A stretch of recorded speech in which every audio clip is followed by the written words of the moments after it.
Voilà, donc on se retrouve pour la troisième et dernière partie des vidéos consacrées à l'Atari 2600. Et on va commencer très très fort avec cette troisième partie.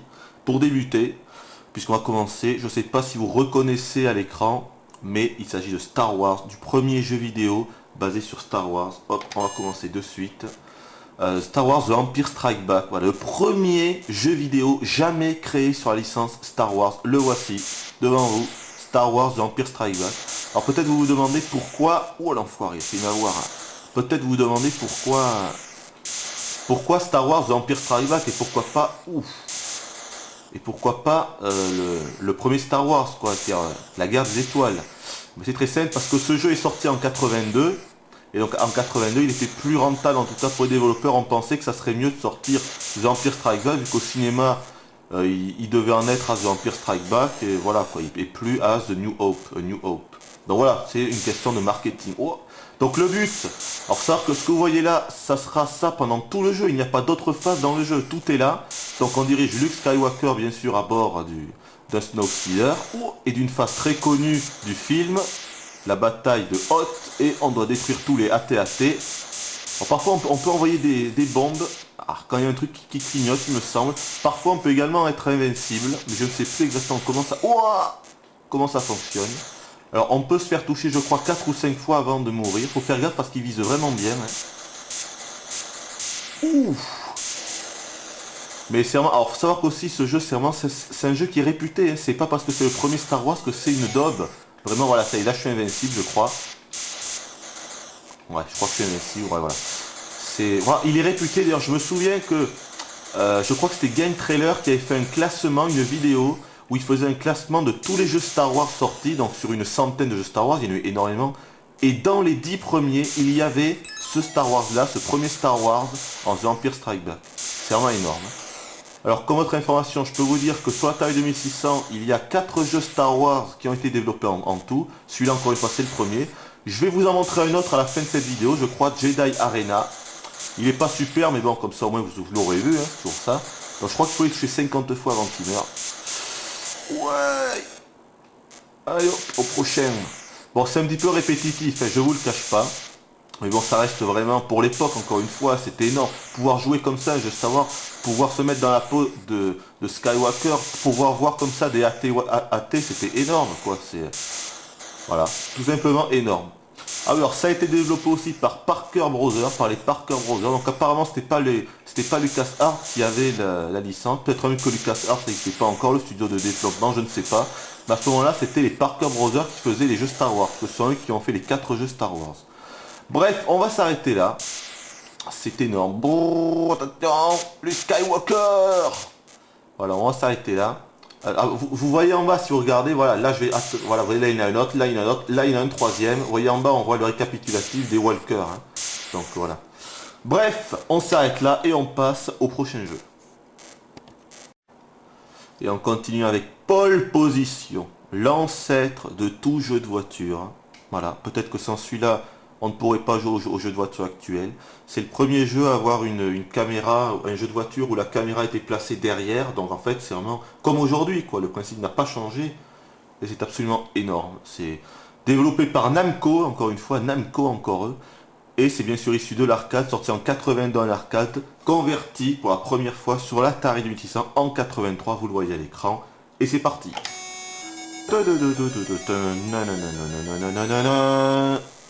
C'est parti. Alors, savoir qu'il y a, alors, savoir, ce jeu était considéré comme un jeu réaliste à l'époque. C'était le top du top. Au niveau de la technique, il n'y avait pas mieux, vraiment. C'était vraiment impressionnant, je vous assure. Alors, il faut savoir que le jeu accélère tout seul. Je peux par contre changer de vitesse avec... Attendez. Hop, voilà, ça y est. Là, j'ai passé la seconde. Il n'y a que 2 vitesses en fait. Hein. Ouah. Donc là, ce que vous voyez là, ce sont des voitures, les espèces de trucs jaunes là. Les espèces de barrières jaunes. En fait, ça symbolise les voitures que je double. Hein. Donc ça, j'avoue que c'est pas super bien fait. Je dirais même que c'est assez moche. Je pense qu'ils auraient pu faire un poil mieux, même sur cette console, hein, qu'est l'Atari 2600. En arcade, c'était vraiment mieux fait. Ça ressemblait vraiment à des voitures. Hein. Et donc le principe, donc l'ennemi du jeu c'est le temps, vous voyez en haut il y a le temps, 33 secondes, il faut arriver à une sorte de checkpoint avant que le temps soit écoulé quoi. Donc faut pas se prendre de barrière, faut pas se prendre de voiture. Voilà, donc là j'y suis arrivé, J'ai passé les 10 000 points, donc on continue. Ça, ça me fait penser à Mario Kart, ça. Hop, on passe la seconde, c'est parti. Donc là, la difficulté va augmenter un peu parce que les voitures, elles vont pas forcément rester sur leur trajectoire, les voitures que je double, mais elles peuvent faire des gros écarts. Oh, comme celle-là. Allez, voilà, accident. Je me suis fait avoir. Comme celle-là, donc là, je rétrograde. Hop, on passe la seconde. Voilà, le problème, c'est que maintenant, les voitures, elles vont pas forcément rester sur la trajectoire, mais elles peuvent... Oh, je suis nul. Mais elles peuvent directement faire des écarts à droite ou à gauche et ça devient vraiment compliqué de réussir à les truquer, à les avoir. Mais là, je suis nul quand même. Hein, allez, on va quand même essayer d'y arriver. Ouais, c'est énorme. Pole position, vraiment, c'est énorme. Vous allez encore faire là la première conversion. Après, il y a eu le 2 qui était bien aussi. Il y a eu d'autres conversions sur d'autres consoles, hein, comme tous les jeux. Mais là, vous allez faire... Oh, l'enfoiré. Vous voyez, là, il a fait un écart, l'enfoiré. Lui, on sait pas où est-ce qu'il va aller. Non, il fait pas d'écart. Non, lui non plus. Non, lui non plus, c'est bon. J'ai du bol pour l'instant. Ah, on a fini. Voilà, donc là, j'ai pas été assez rapide, je le savais, j'ai pas assez... Ah, mais si. Ah, mais non, attendez. Ah, mais si, c'est fini, c'est fini, c'est fini. Non, là, j'ai pas été assez rapide, j'ai pas bien dosé les deux vitesses pour aller assez vite. Et en plus, je me suis pris deux accidents. Hein. Donc, c'était logique que je n'arrive pas au bout. Mais c'est vraiment, franchement, c'est un bon jeu, quoi. C'est vraiment un bon jeu. Encore une fois, c'était une véritable calamité d'y jouer avec le pad de l'époque que je vous ai montré, l'espèce de cube que l'on tenait, que je vous ai montré dans la première vidéo. C'était un véritable calvaire. Mais là, avec le pad de l'Atari 7800 qui ressemble au pad de la NES, c'est vraiment bien, on s'amuse vraiment. Pole position, l'ancêtre des jeux de bagnole, quelque chose d'absolument énorme. Allez, voilà, on s'arrête là et je vais mettre notre jeu. Et on continue avec Hero. Alors Hero, c'est pas un jeu culte, un jeu vraiment connu de la 2600 comme la plupart des jeux que je vous ai fait jusqu'à présent. Mais c'est un jeu que j'adore vraiment. Je l'avais à l'époque, c'est pour ça. Et j'ai passé des heures et des heures et des heures dessus. Mon frère aussi, lui c'était son jeu préféré, hein, celui-là. Et moi c'était vraiment un jeu excellent, je l'ai trouvé excellent. Donc on va voir de quoi il en retourne. Faut savoir que c'est un jeu de 1984. Donc il est, je trouve en plus, ça se voit graphiquement et tout, il est un peu plus évolué. Même au niveau du gameplay, parce que 1984, donc ça faisait 7 ans que la machine était sortie, donc je pense que les développeurs, en l'occurrence là il s'agit de Activision, je pense que les développeurs savaient commencer à pouvoir exploiter vraiment le potentiel de la machine. Donc on dirige le personnage, vous voyez à l'écran. Donc on peut voler, voilà. Donc ça c'est la particularité du jeu avec un jetpack, voilà. Je crois que dans la première vidéo j'ai dit un gyrocoptère, j'ai dit n'importe quoi. Non, c'est un jetpack, bien sûr. Et donc voilà, on peut voler autant de temps qu'on veut, c'est excellent. Et donc, alors, on peut poser des bombes. Là, en l'occurrence, je vais en poser une. Hop, faut vite partir, sinon on explose avec et on meurt. Faut savoir qu'on n'a pas de barre de vie en fait, comme dans tous les jeux, je crois, de la Atari 800 ou dans la plupart, on n'a pas de barre de vie. C'est-à-dire, on se fait toucher une fois par n'importe quoi, on meurt. Hein. Les barres de vie, ça n'existait pas encore. Et on a une autre attaque en plus. On peut tirer comme ça des rayons laser. Donc, deux attaques, les bombes pour exploser soit les ennemis, mais surtout les murs. On peut voler et on peut utiliser comme ça le rayon laser. Donc c'est excellent. Le gameplay est beaucoup plus riche que bon nombre de jeux. Le but, donc là c'est un niveau très facile, c'est de secourir voilà, les petits bonhommes qui sont, je sais pas ce que c'est en fait. On est à chaque fois dans des sortes de grottes et on doit secourir les bonhommes. Le but c'est de retrouver le bonhomme dans chaque niveau. Hop, hop. Donc on continue. Donc sans se faire toucher, on va tenter d'aller par là. Non, vous voyez là c'est un cul-de-sac, on remonte. Alors je peux vous dire que ce jeu-là, avec la manette classique de Atari 800, mais un calvaire. Vraiment un calvaire. Pour n'importe quel obstacle, il faut un temps infini pour le passer, quoi. Là, avec la manette de la 7800, c'est beaucoup plus amusant. Ah zut, là je suis passé sur ce truc-là. Vous voyez ce machin-là qui est à droite, en fait c'est une petite lumière. Quand on passe dessus, ça éteint la lumière du niveau et on a plus de mal à se repérer après. Donc là, je vais pas poser de bombes, je vais les garder. Parce que je crois qu'on a droit qu'à 5 bombes en tout et pour tout. Ah mais si, je suis obligé, je suis con. On a droit qu'à 5 bombes. Voilà. Hop, hop. Vous voyez, là plus que 3 bombes, donc il faut faire gaffe. Hein. Parce que si on les utilise toutes, après on ne pourra plus finir le niveau. Hop. Donc pour l'instant, bien sûr, c'est assez simple. Mais ça se corse assez vite. Vraiment, vraiment, c'est un bon jeu. On s'est vraiment bien amusé à ce jeu-là. Vraiment, hein, ah, mais j'ai encore coupé la lumière, je suis con. Je vais au moins... Ouh, attention au serpent là. Allez, on continue un petit peu. Moi, ça m'amuse bien. On va tenter par là. Il y avait un chemin. Ah non, là, il y a un ennemi. Hop, hop. C'est excellent. Franchement, je m'amuse là, je vous assure. Alors, attention. Hop. C'est excellent. Je trouve que le gameplay est plus évolué que dans bon nombre de jeux, quoi. De l'époque, c'était vraiment quelque chose, ce jeu. Ah zut, j'ai été un lumière, c'est bon, c'était par là. Oh, attention à lui. Donc là, si on touche les espèces de murs réfléchissants, là, on meurt. Hein. Donc pour l'instant, c'est assez simple.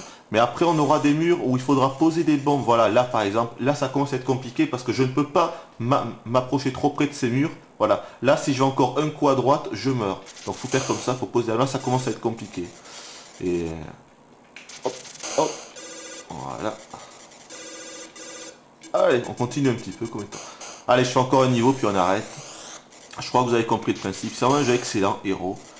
Pour tout vous dire, ce jeu, je l'ai racheté sur Internet parce que je l'avais perdu. Hein. Je l'avais perdu et j'ai eu beaucoup de mal à le trouver.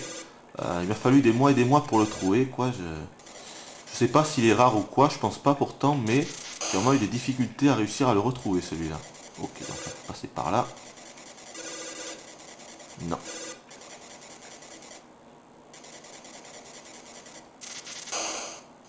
Hop, hop, hop, hop, hop. Wouah, ça y est, il m'a eu. Allez, on va s'arrêter sur cette mort. On va s'arrêter là. Et on continue avec un autre très bon jeu, Vanguard. Donc Vanguard, c'est un shoot, c'est l'un des premiers shoot 'em up, encore une fois, qui ait jamais existé.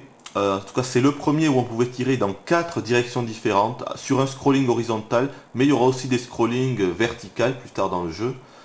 C'est excellent, voilà. Ça a été développé par SNK. Bah oui, les mêmes SNK qui l'on doit à la Neo Geo. Pour les plus jeunes, et je rappelle, vu que je sais qu'il y a des jeunes qui vont regarder cette vidéo, donc SNK, c'est ceux qui ont créé la Neo Geo, qui sont à l'origine de séries cultissimes comme les King of Fighters ou les Metal Slug. Bref, une très très grande société. Vanguard, ça a été un de leurs premiers jeux. Donc sur la 3600, c'est d'abord sorti en arcade en 81, converti sur la 2600 en 82, et c'est parti. Bon, alors là, vous voyez le schéma du monde, du premier monde qu'on va faire. Donc c'est parti. Donc pas de musique.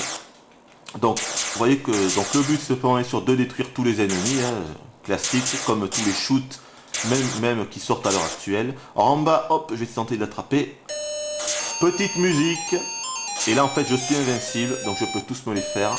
Pas la peine de tirer. Hop, hop, hop. Attention, c'est bientôt fini. Donc comme dans tous les jeux, il n'y a pas de barre de vie, je me fais toucher une fois, c'est fini. Alors là, ça devient un peu plus compliqué parce que eux, ils peuvent tirer. Attention. Donc comment on fait pour tirer dans toutes les directions, vous allez me dire? C'est très simple.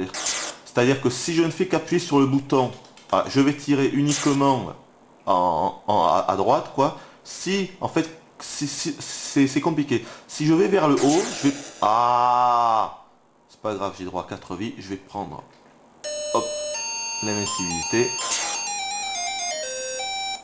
Ah, j'ai droit, mais là je ne peux pas tirer quand je suis invincible, donc je ne peux pas vous expliquer. Ce que je voulais vous dire, c'est que pour tirer, en fait, il faut orienter la croix directionnelle dans la direction où l'on veut tirer. Par exemple, là, je vais vers le haut, ça va tirer en bas. Je vais vers le bas, ça va tirer en bas. Je vais vers la gauche. Je vais y arriver vers la gauche. Je vais tirer vers la gauche, tout simplement. C'est vraiment pas mal du tout. On s'amuse bien, en tout cas. Je vais quand même au moins vous continuer un peu pour vous montrer un niveau, le niveau d'après qui je crois est un scrolling vertical. Il y a même d'autres niveaux après où c'est des sortes de petits labyrinthes où on peut choisir d'aller à droite ou à gauche à des moments où il a failli m'avoir lui. Bon, je pense que c'est bientôt fini à ce niveau. Voilà. Voilà, donc vous voyez maintenant un petit scrolling horizontal. Ouh, attention. Ah, je vais avoir comme un bleu. On recommence.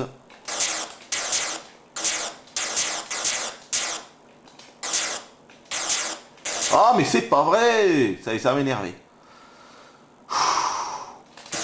Ok, d'accord. Plus qu'une vie, c'est magnifique. Je vais tenter de l'avoir comme ça.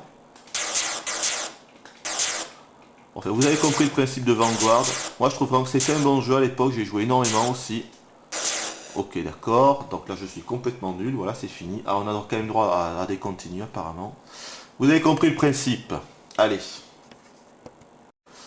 Et on va finir avec un jeu assez étrange, Star Wars Jedi Arena. Donc une curiosité, c'est l'un des 4 jeux Star Wars développés pour la 2600. Donc développé par Parker Brothers, encore une fois. Alors malheureusement, je ne vais pas pouvoir vous faire une vraie partie parce que je pense que la manette de la 7800 n'est pas trop compatible avec ce jeu. Théoriquement, il me faudrait une manette analogique pour pouvoir bien y jouer. Et là, je ne peux pas. On va quand même essayer. Donc, qu'est-ce que ça symbolise? En fait, ça symbolise 2 chevaliers Jedi qui se battent à coups de sabre laser. Moi, je dirige celui du bas. Et vous voyez que je ne peux pas diriger le sabre laser, en fait. Donc voilà, c'est pour ça que je ne peux pas vraiment y jouer. Je peux juste envoyer des rayons bleus dans une seule direction, moi. Et donc, théoriquement, il faudrait que j'arrive à... Comment dire à... Attendez, on va baisser parce que je m'entends plus, hein. Voilà. Donc là, ce bruit, c'est le bruit de la boule, voilà, du chercheur, qui s'appelle, c'est le chercheur, qui va envoyer des rayons dans toutes les directions, qui a accumulé de l'énergie et qui maintenant envoie des rayons. Donc le principe, c'est de réussir avec mon sabre laser bleu, puisque moi je joue le personnage en bleu en bas, de parer tous les rayons rouges que l'adversaire du haut va m'envoyer, tout simplement. Mais donc vu que là, je ne peux pas bouger ce satané sabre bleu, je ne peux pas les parer. Et vous voyez qu'on a des petits traits, en fait c'est notre champ de force, qui diminue à chaque fois qu'un rayon le touche. Par exemple, regardez-moi en bas, c'est-à-dire à la base du sabre laser bleu, vous voyez des petits traits. Normalement, ça va bientôt se finir parce que normalement le chercheur va m'envoyer un rayon laser dans le petit trou qu'il a formé et ça sera fini. Voilà, ça y est, il l'a envoyé et c'est fini.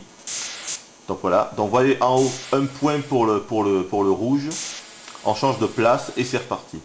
Voilà, donc c'est vraiment un jeu super étrange. C'est la première fois dans un jeu où il y avait une bataille avec des sabres laser. Ça, je voulais juste vous montrer ça. Mais bon, le jeu reste vraiment pas super. C'est assez bizarre. Il faut être fan quoi, de Star Wars. Il faut en vouloir. Je crois qu'on va s'arrêter là. Je vous ai pas tout montré, mais bon, je pense... Bon, on va arrêter parce que j'en peux plus là de ce bruit. On va baisser. Voilà. Voilà, je pense que maintenant vous avez une petite... Vous avez pu vous faire une idée de la console, de l'Atari 2600. Pour moi, c'est la première console de jeux vidéo, vraiment une vraie console qui ait existé. Même si, comme je vous l'ai dit, ce n'est pas le cas. Mais pour moi dans ma tête, c'est comme ça, hein. En fait, pour moi, je vais vous dire, pour moi, il y a eu la 2600, la première vraie console. Après, on est passé au véritable 8 bits, c'est-à-dire à la NES, la Master System, puis la Mega Drive, le Super Nintendo, tout ça. Mais la première, pour moi, ça a vraiment été la 2600, hein. Il y a vraiment eu des jeux excellents sur cette console et c'est une véritable console, quoi, tout simplement. Donc voilà, on va s'arrêter là. J'espère que cette rétrospective sur l'Atari 2600 vous aura plu et je vous donne rendez-vous dans une prochaine vidéo. Bye bye.